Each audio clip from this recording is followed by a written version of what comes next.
Assalamualaikum warahmatullahi wabarakatuh. Selamat datang kembali di channel Sahroni, kisah horor dan ironi. Terima kasih sudah meluangkan waktu untuk menonton konten kami hari ini. Sebelum kita masuk ke cerita yang mendebarkan ini, kami ingin menyampaikan bahwa semua kisah yang kami bagikan adalah karya fiksi belaka. Jika terdapat kesamaan nama tokoh, tempat, atau kejadian dengan kehidupan nyata, kami mohon maaf sebesar-besarnya karena hal tersebut tidaklah disengaja. Bersiaplah untuk memasuki dunia yang penuh dengan ketegangan, misteri, dan ironi yang akan membuat kalian merinding. Pastikan kalian sudah menyiapkan mental dan jangan lupa untuk like, subscribe, dan nyalakan notifikasi agar tidak ketinggalan cerita-cerita seru lainnya dari Sahroni. Ponselku bergetar tepat pukul 3 dini hari. Aku terbangun dengan keringat dingin membasahi dahinya. Layar menyala di kegelapan kamar, menampilkan sebuah pesan dari nomor yang sangat kukenal. Nomor kakakku, Rendra. Masalahnya, Rendra sudah meninggal 3 hari yang lalu karena kecelakaan motor di Jalan Raya Bogor. Tanganku gemetar saat membuka pesan itu. Dinda, tolong aku. Aku belum tenang. Ada yang harus kau tahu. Aku langsung duduk terpaku di kasur. Jantungku berdebar keras. Ini tidak mungkin. Ponsel Rendra dikuburkan bersamanya, sesuai permintaannya sebelum meninggal. Aku ingat betul saat upacara pemakaman, Mama memasukkan ponsel itu ke dalam liang kubur dengan tangan bergetar. Aku membalas pesan itu. Siapa ini? Ini bukan lucu. 3 titik muncul, menandakan seseorang sedang mengetik. Kemudian pesan baru masuk. Ini aku, Ren. Dengarkan baik-baik. Kecelakaan itu bukan kecelakaan. Seseorang sengaja melakukannya. Cek rem motorku. Aku langsung menelpon nomor itu. Nada sambung berbunyi, tapi tidak ada yang mengangkat. Hanya keheningan yang mengerikan, disusul suara statis yang aneh, seperti bisikan-bisikan samar yang tidak bisa kupahami. Halo? Halo? Rendra? Teriakku panik, telepon terputus sendiri. Aku berlari keluar kamar dan mengetuk pintu kamar adikku, Raffi, dengan keras. Raf! Raf! Bangun, teriakku sambil terus mengetuk. Pintu terbuka. Raffi muncul dengan wajah mengantuk dan kesal. Ada apa sih, Din? Jam segini, aku dapat pesan dari Rendra, kataku terbata-bata. Wajah Raffi berubah pucat. Apa? Jangan ngomong gitu, Din. Kak Rendra sudah, aku tahu. Tapi lihat ini. Aku menunjukkan ponselku pada Raffi. Raffi membaca pesan itu dengan ekspresi tidak percaya. Ini pasti ada yang iseng. Mungkin ada yang ambil nomornya atau ponselnya dikubur bersamanya, Raf. Kita semua melihatnya. Raffi terdiam, wajahnya semakin pucat. Mungkin operator menggunakan ulang nomornya? 3 hari setelah dia meninggal? Dan kenapa pesannya seperti dia tahu sesuatu tentang kecelakaan itu? Kami berdua terdiam, diselimuti ketakutan yang sama. Besok kita ke bengkel tempat motor Kak Rendra disimpan, kata Raffi akhirnya. Kita cek remnya.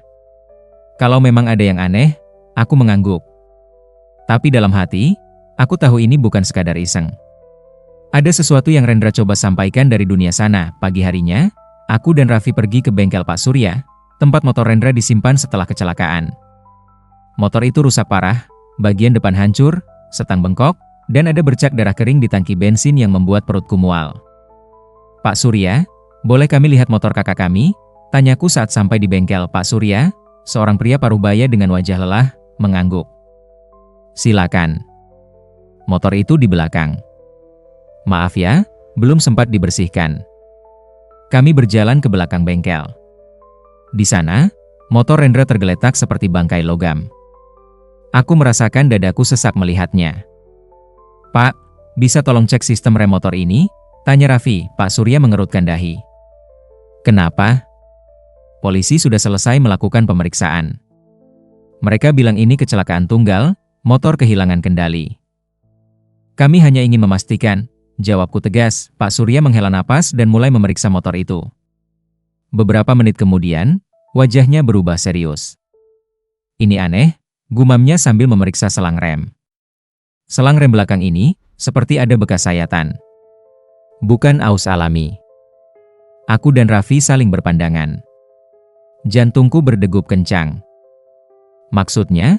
Tanya Raffi dengan suara bergetar. Maksud saya, Seseorang mungkin sengaja menyayat selang ini sedikit, sehingga rem akan bocor perlahan. Saat digunakan dalam kecepatan tinggi, rem akan gagal total. Pak Surya menatap kami dengan tatapan serius. Ini bukan kecelakaan. Ini pembunuhan. Kata-kata itu menggantung di udara seperti guillotine. Aku merasakan ponselku bergetar lagi. Pesan baru dari nomor Rendra. Sudah percaya sekarang? Aku dibunuh. Cari tahu siapa. Waktu tidak banyak. Raffi, lihat ini, bisikku sambil menunjukkan pesan itu. Raffi membaca dengan wajah pucat pasi. Kita harus ke polisi, Din. Dan bilang apa? Bahwa kakak kita yang sudah meninggal mengirim pesan lewat ponsel yang dikubur bersamanya? Aku menggeleng frustasi. Mereka akan pikir kita gila. Tapi Pak Surya bisa jadi saksi ahli. Bukti di motor ini, Pak, potongku sambil menatap Pak Surya. Bapak bisa bantu kami melapor ke polisi? Bahwa motor ini ada indikasi sabotase? Pak Surya terlihat ragu. Sebenarnya, ini bisa jadi masalah besar. Kalau memang ada yang sengaja, berarti ada pembunuh di luar sana. Justru itu, Pak. Kami butuh keadilan untuk kakak kami. Pak Surya akhirnya mengangguk. Baiklah. Saya akan buatkan laporan tertulis tentang kondisi motor ini. Kalian bawa ke polisi. Malam harinya, aku tidak bisa tidur. Aku terus memikirkan siapa yang mungkin ingin membunuh Rendra. Kakakku memang seorang jurnalis investigasi yang sering menulis artikel kontroversial tentang korupsi dan kejahatan. Tapi apakah pekerjaannya itu yang membuatnya dibunuh? Ponselku bergetar lagi. Kali ini bukan pesan teks, tapi panggilan masuk dari nomor Rendra dengan tangan gemetar. Aku mengangkatnya. Halo, bisikku hening. Hanya suara statis dan bisikan. Seperti suara Rendra, tapi terdistorsi dan jauh. Dinda bahaya. Rendra? Aku tidak bisa dengar dengan jelas. Deket dia deket, tiba-tiba lampu kamarku padam. Kegelapan total menyelimuti ruangan. Jantungku hampir copot dari dada. Rendra? Rendra? Teriakku ke telepon, suara di seberang berubah menjadi tawa. Tawa yang menyeramkan dan tidak manusiawi. Kemudian telepon terputus, aku mendengar suara langkah kaki di luar kamarku. Perlahan. Menyeret. Mendekat ke pintuku. Tok. Tok. Tok. Dinda buka pintunya, itu suara Rendra. Tapi ada yang salah. Suaranya terdengar kosong. Hampa. Siapa di sana? Tanyaku dengan suara bergetar. Ini aku. Rendra, kakakmu? Aku merangkak ke arah pintu dan mengintip dari celah bawah pintu. Ada bayangan kaki di luar. Tapi yang membuatku hampir menjerit adalah, bayangan itu tidak menyentuh lantai. Melayang beberapa sentimeter di udara. Pergi. Kamu bukan kakakku, teriakku histeris, tawa itu terdengar lagi. Mengerikan. Menggelegar di seluruh rumah. Dinda. Kau akan menyusulku, kemudian hening. Bayangan itu menghilang. Lampu menyala kembali, pintu kamarku terbuka dengan keras. Raffi masuk dengan wajah panik. Din. Aku dengar teriakanmu. Ada apa? Aku memeluk Raffi sambil menangis. Ada sesuatu di luar. Sesuatu yang menyamar seperti Kak Rendra. Raffi memelukku erat. Kita harus keluar dari rumah ini. Sekarang. Kami menghabiskan malam itu di rumah sahabatku, Dita. Aku menceritakan semuanya. Pesan-pesan aneh, panggilan telepon, dan teror semalam. Dita mendengarkan dengan serius sambil menyeduh kopi untuk kami bertiga. Dinda, Raffi, kalian tahu kan kalau aku punya teman yang bisa berkomunikasi dengan arwah? Kata Dita pelan, aku menatapnya. Kamu serius? Sangat serius. Namanya Mbak Sari. Dia seorang cenayang, tapi bukan yang murahan. Dia benar-benar punya kemampuan. Beberapa kasus pembunuhan pernah terungkap berkat bantuannya. Kita tidak punya pilihan lain, kata Raffi. Kalau memang ada arwah Kak Rendra yang mencoba berkomunikasi, mungkin Mbak Sari bisa jadi perantara. Keesokan harinya, kami bertemu Mbak Sari di rumahnya yang sederhana di daerah Depok. Perempuan parubaya dengan wajah tenang itu menyambut kami dengan ramah. Silakan duduk. Dita sudah cerita sedikit tentang masalah kalian, kata Mbak Sari sambil menyalakan dupa. Aku menceritakan semuanya dari awal, kecelakaan Rendra, pesan-pesan aneh, temuan di bengkel, hingga teror semalam. Mbak Sari mendengarkan dengan mata terpejam. Setelah aku selesai, dia membuka mata dan menatapku tajam. Arwah kakakmu memang mencoba berkomunikasi. Tapi ada sesuatu yang lain juga. Sesuatu yang gelap. Sesuatu yang mencoba menghalangi kalian menemukan kebenaran. Apa maksud Mbak? Tanya Raffi. Ada dua energi yang berbeda. Satu adalah arwah kakak kalian yang mencoba memperingatkan. Yang satu lagi adalah entitas jahat yang mungkin dikuasai oleh pembunuhnya, atau mungkin setan yang mencoba menipu kalian. Bagaimana kami bisa tahu mana yang mana? Arwah yang tulus akan memberikan petunjuk konkret tanpa menyakiti. Yang jahat akan mencoba menakut-nakuti dan menggiring kalian ke bahaya. Mbak Sari mengambil napas dalam. Sekarang, biarkan aku mencoba menghubungi arwah kakak kalian. Mbak Sari memejamkan mata dan mulai bermeditasi. Ruangan terasa semakin dingin. Dupa yang tadi menyala tiba-tiba padam sendiri. Rendra, panggil Mbak Sari dengan suara lembut. Jika kau ada di sini, berikan tanda. Angin tiba-tiba berhembus kencang, membuat tirai jendela berkibar meski jendela tertutup rapat. Dia di sini, bisik Mbak Sari. Matanya masih terpejam. Dia ingin bicara dengan kalian. Dinda, Raffi, dengarkan baik-baik.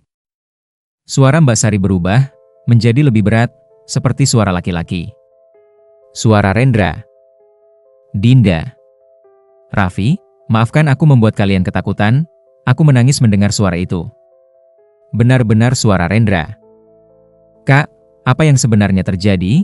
Tanyaku sambil terisak. Aku sedang menginvestigasi kasus korupsi besar. Melibatkan orang-orang berpengaruh.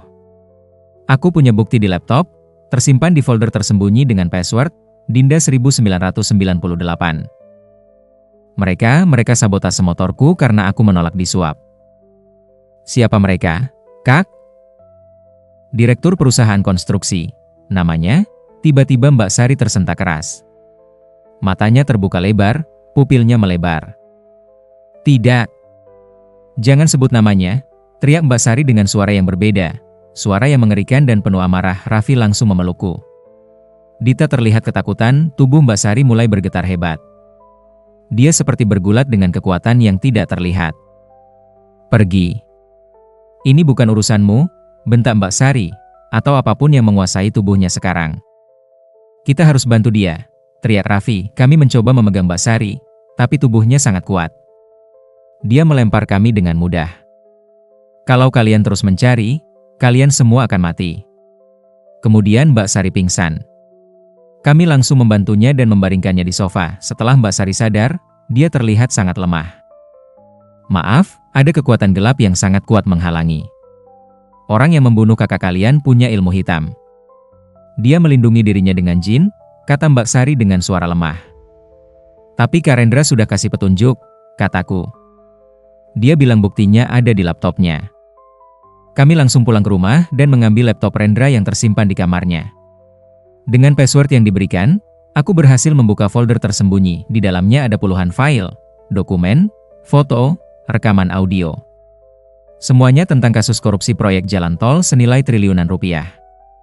Ada nama-nama pejabat tinggi, rekaman percakapan suap, dan bukti transfer uang.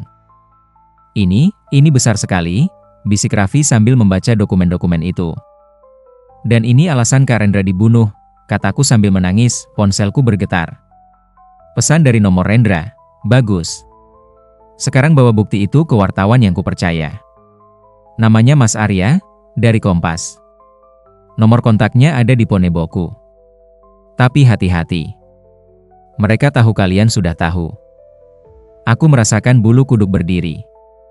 Raffi, kita harus segera bertindak. Tapi sebelum kami bisa melakukan apapun, lampu rumah padam. Semua lampu. Gelap total. Raf, panggilku panik. Aku di sini, Din. Kami mendengar suara langkah kaki. Banyak. Dari berbagai arah. Mereka di sini, bisik Raffi ketakutan. Aku menyalakan senter ponsel. Dan apa yang kulihat membuat darahku membeku. Di sudut ruangan, berdiri beberapa sosok gelap. Bayangan tanpa wajah. Mereka bergerak perlahan mendekat. Lari, teriak Raffi. Kami berlari ke arah pintu depan, membawa laptop Rendra. Tapi pintu itu tidak bisa dibuka. Terkunci dari luar, padahal tadi tidak kami kunci. Jendela-jendela juga tertutup rapat, kaca-kacanya retak sendiri dengan pola aneh. Kita terjebak, bisikku dengan suara bergetar. Sosok-sosok itu semakin mendekat. Suhu ruangan turun drastis hingga kami bisa melihat napas kami sendiri. Salah satu sosok itu berbicara dengan suara yang bergema. Kalian sudah tahu terlalu banyak. Seperti kakak kalian. Dan seperti dia, kalian harus dimusnahkan. Kami sudah menyimpan salinan buktinya di cloud. Kalau kami mati, bukti itu akan otomatis tersebar, teriak Raffi. Bohong, tentu saja. Tapi itu upaya terakhir kami. Sosok-sosok itu terdiam sejenak. Bohong, katanya. Aku bisa merasakan ketakutan kalian. Kalian tidak punya waktu untuk itu. Tiba-tiba cahaya terang menyilaukan muncul dari arah tangga. Sosok Rendra, atau arwahnya, muncul dengan aura bercahaya putih. Jangan sentuh adik-adikku, teriaknya dengan suara menggelegar. Terjadi pertarungan gaib di hadapan kami. Cahaya putih bertempur melawan kegelapan. Ruangan bergetar, barang-barang beterbangan. Lari sekarang. Lewat jendela dapur, teriak arwah Rendra. Kami berlari ke dapur. Raffi memecahkan jendela dengan kursi dan kami melompat keluar, tetap membawa laptop. Dari luar, kami melihat rumah kami bergetar hebat. Cahaya putih dan gelap berkelebat di jendela-jendela. Kemudian hening, kami berlari ke rumah Dita dan langsung menghubungi Mas Arya, wartawan yang disebutkan Rendra. Kami menceritakan semuanya dan mengirimkan semua bukti ke emailnya. Ini luar biasa, kata Mas Arya di telepon. Dengan bukti ini, kita bisa membongkar jaringan korupsi terbesar dekade ini. Tapi kalian dalam bahaya. Saya akan mengirim orang untuk menjemput kalian dan membawa ke tempat aman. 2 jam kemudian, beberapa orang dari Kompas dan juga polisi datang. Kami dievakuasi ke Safe House. Laptop Rendra disita sebagai barang bukti. Keesokan harinya, berita besar muncul di semua media.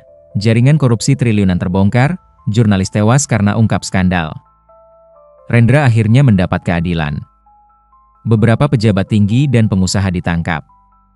Direktur perusahaan konstruksi yang memerintahkan pembunuhan Rendra, seorang pria bernama Hartono Wijaya, ditangkap saat mencoba kabur ke Singapura. Tapi kami tahu, ini belum berakhir.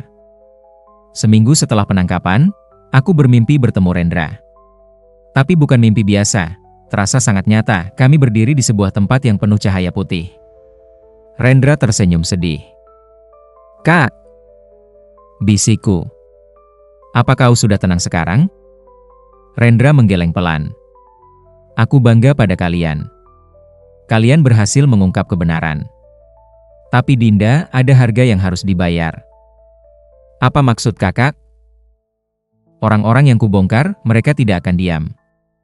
Pengikut mereka di luar sana masih banyak. Dan yang lebih buruk, dukun yang mereka sewa sudah mengirim sesuatu yang jahat untuk kalian. Aku merasakan ketakutan yang mencengkeram. Apa yang harus kami lakukan? Raffi? Rendra menatapku dengan tatapan menyedihkan. Aku tidak bisa melindunginya lebih lama lagi. Kekuatanku di dunia ini terbatas. Tolong jaga dia. Kakak, jangan bicara seperti itu. Maafkan aku, Dinda. Keegoisanku untuk mencari keadilan telah membawa kalian ke dalam bahaya. Aku mencintai kalian berdua. Kemudian aku terbangun dengan tubuh bercucuran keringat. Aku langsung lari ke kamar Raffi di rumah kontrakan baru kami. Tapi saat membuka pintu, Raffi terbaring di lantai, tidak bergerak. Matanya terbuka lebar dengan ekspresi ketakutan yang luar biasa. Mulutnya mengeluarkan busa. Raffi. Raffi. Aku berteriak sambil mengguncang tubuhnya, tapi sudah terlambat. Raffi sudah meninggal. Di sebelah tubuhnya, ponselnya menyala. Ada pesan terakhir di layar, dari nomor yang tidak kukenal. Ini hanya awal. Kau akan menyusul. Pemakaman Raffi adalah hari terkelam dalam hidupku. Aku telah kehilangan 2 orang yang paling kucintai dalam waktu kurang dari sebulan. Polisi menyatakan Raffi meninggal karena serangan jantung mendadak. Tapi aku tahu kebenaran, Dia dibunuh oleh kekuatan gelap yang sama yang membunuh Rendra. Mbak Sari datang ke pemakaman. Dia memelukku dengan erat. Dinda, kau harus sangat berhati-hati. Kutukan yang dipasang sangat kuat. Mereka ingin melenyapkan seluruh keluarga kalian, bisiknya. Biar saja, jawabku dengan suara kosong. Aku sudah lelah. Sudah tidak ada yang tersisa untukku. Malam harinya, aku sendirian di apartemen baru yang disewakan pihak kepolisian untukku. Aku duduk di kegelapan, memeluk foto Rendra dan Raffi, ponselku bergetar. Pesan dari nomor Rendra, Dinda, jangan menyerah. Hiduplah untuk kami. Lepaskan kami dengan keikhlasanmu. Kemudian pesan dari nomor lain, nomor Raffi, kakak, aku tidak menyesal. Keadilan sudah ditegakkan. Sekarang waktunya kau hidup untuk dirimu sendiri. Kami mencintaimu. Air mataku mengalir deras. Aku mengetik balasan untuk kedua nomor itu, aku mencintai kalian. Maafkan aku tidak bisa melindungi kalian. Tapi saat aku menekan tombol kirim, pesan itu tidak terkirim. Muncul notifikasi, nomor tidak aktif. Aku tersenyum pahit. Ini pertanda mereka sudah benar-benar pergi. Tiba-tiba pintu apartemenku didobrak. Masuk beberapa orang berpakaian hitam dengan wajah tertutup masker. Dinda Wijayanti? Tanya salah satu dari mereka dengan suara dingin. Aku tahu ini akhirnya. Aku tidak lari. Aku sudah lelah. Ya, aku Dinda. Atas perintah atasan kami, kau harus disingkirkan. Kau dan keluargamu sudah terlalu banyak bicara. Salah satu dari mereka mengeluarkan pistol dengan peredam. Aku memejamkan mata, memeluk foto Rendra dan Raffi di dadaku. Aku akan segera menyusul kalian, bisikku duar, rasa sakit menusuk dadaku. Aku terjatuh ke lantai. Darah mengalir dari lukaku, membasahi foto di pelukanku, pandanganku mulai kabur. Dingin merayap ke seluruh tubuh. Di saat-saat terakhir, aku melihat mereka, Rendra dan Raffi, berdiri di ujung ruangan dengan senyum menyedihkan. Mereka mengulurkan tangan. Ayo, Dinda. Kita pulang bersama, kata Rendra. Aku tersenyum lemah. Mengulurkan tanganku yang berlumuran darah. Ya, akhirnya kita berkumpul lagi, dan kegelapan memelukku. 2 hari kemudian, berita kematianku menjadi headline besar. Saksi kunci kasus korupsi ditemukan tewas ditembak di apartemen. Kasus pembunuhanku dan Raffi menjadi bukti tambahan betapa kejamnya jaringan korupsi yang dibongkar Rendra. Pelaku penembakan berhasil ditangkap setelah jejak digital mereka dilacak. Hartono Wijaya, dalang dibalik semuanya, divonis hukuman mati. Tapi apa gunanya keadilan jika kami semua sudah mati? Kami bertiga, Rendra, Raffi, dan aku, dimakamkan berdampingan di pemakaman keluarga. Di atas nisan kami bertuliskan, mereka mati membela kebenaran. Semoga keadilan menjadi penghibur jiwa mereka. Mama, yang kehilangan ketiga anaknya dalam sebulan, mengalami gangguan jiwa berat. Dia sering terlihat berbicara sendiri di makam kami, mengaku masih menerima pesan dari kami. Rendra bilang dia baik-baik saja di sana. Raffi bilang dia tidak kedinginan lagi. Dinda bilang dia sudah bertemu papa di surga. Kata mama pada siapapun yang mau mendengar, orang-orang menganggapnya gila. Tapi mungkin dia memang masih bisa berkomunikasi dengan kami. Karena kematian bukanlah akhir, hanya perpindahan dari satu alam ke alam lain, dan kadang, sangat kadang, garis antara kedua alam itu bisa menipis. Pesan-pesan dari balik alam bisa terkirim. Tidak semua pesan itu baik. Tidak semua roh itu tenang. Hati-hatilah dengan pesan yang kalian terima di tengah malam. Karena kalian tidak pernah tahu, apakah itu dari orang yang mencintai kalian, ataukah dari sesuatu yang jahat yang menyamar. Dan ingatlah kisah kami, kisah tentang keadilan yang didapat dengan harga terlalu mahal. Harga 3 nyawa. Terima kasih yang sebesar-besarnya sudah setia mendengarkan kisah sampai selesai. Kehadiran kalian adalah motivasi terbesar bagi kami untuk terus menghadirkan cerita-cerita horor yang tidak hanya menegangkan, tapi juga penuh dengan ironi kehidupan yang menggugah pikiran. Jangan lupa untuk subscribe dan aktifkan notifikasi agar kalian tidak melewatkan kisah-kisah berikutnya yang pastinya akan membawa kalian masuk lebih dalam ke dunia misteri dan keanehan yang menggelitik rasa penasaran. Sampai jumpa kembali di cerita selanjutnya. Semoga malam kalian penuh kedamaian, dan keberanian kalian tak pernah surut menghadapi kegelapan. Wassalamualaikum warahmatullahi wabarakatuh.